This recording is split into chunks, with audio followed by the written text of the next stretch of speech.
Et bonjour à tous, et bienvenue dans cette nouvelle vidéo dans laquelle on va ensemble déterminer à quelle vitesse on se déplace autour du Soleil.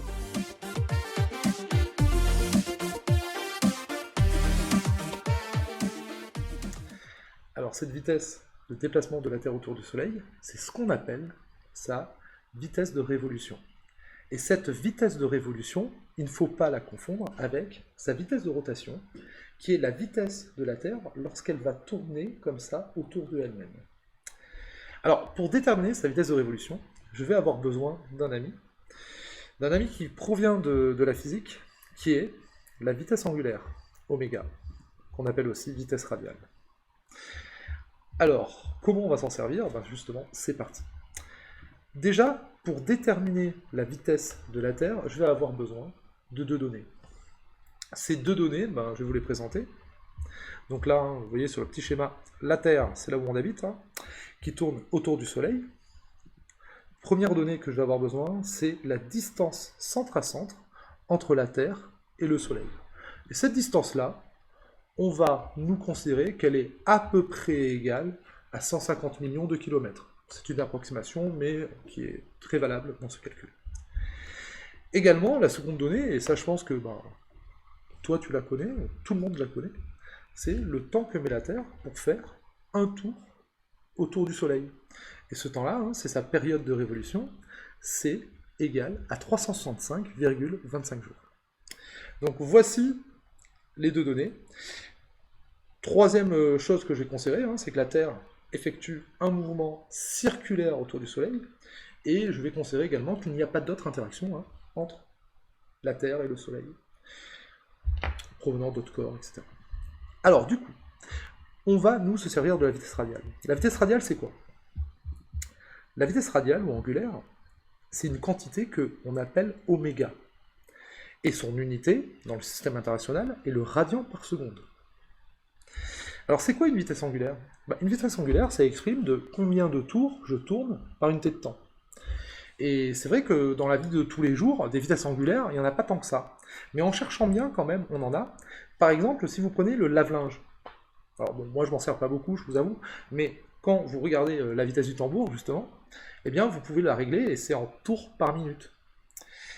Et des tours par minute, c'est bien un angle par unité de temps. C'est une vitesse angulaire. À ne pas confondre avec petit v, qui est une vitesse linéaire. Et bon, les vitesses linéaires, on en a plein dans la vie de tous les jours. Par exemple, lorsqu'on se déplace en voiture, en km/h, on fait du 100 km/h, je ne sais pas combien, eh bien ce petit v, dans cette formule et dans l'unité du système international, est exprimé en mètres par seconde. Et R, c'est la distance centre à centre entre nos deux corps, en mètres. Donc moi, je cherche quoi? Je cherche petit v. Oméga, je le connais, c'est un tour par an. Sauf qu'il va falloir que je convertisse en radians par seconde. D'accord? Alors, moi, je vais juste exprimer ici petit v, qui est égal à quoi? Qui est égal, tout simplement, à oméga fois R. Ok. Donc, oméga, un tour par an, il va falloir que je le convertisse en radians par seconde.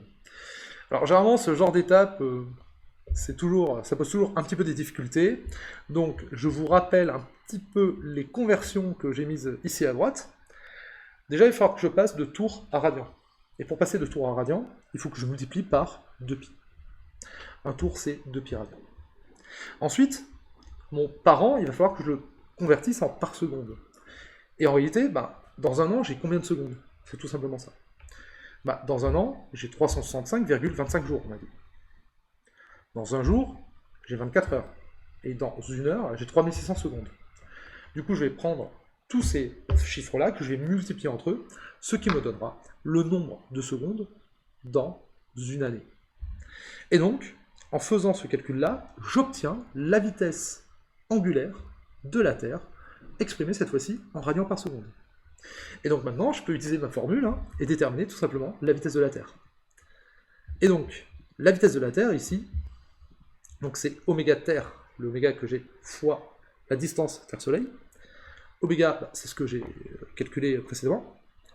Et la distance entre la Terre et le Soleil est de 150 millions de kilomètres, qu'il faut que je convertisse en mètres. Alors, 150 millions, c'est 150 fois 10 puissance 6, et 1 km, c'est 10 puissance 3 mètres. 10 puissance 6 fois 10 puissance 3, ça fait 10 puissance 9, que vous voyez apparaître dans le calcul. Et quand on fait ce calcul-là, on obtient donc la vitesse de la Terre en mètres par seconde, qui est ici de 29 865 mètres par seconde. Alors bien sûr, bon, les mètres par seconde, je pense que vous comme moi, c'est pas très parlant.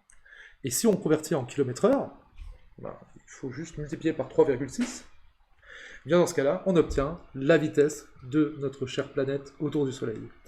Et donc, je peux vous dire hein, qu'actuellement, on tourne à environ 107 515 km/h. Ça décoiffe un peu. Hein.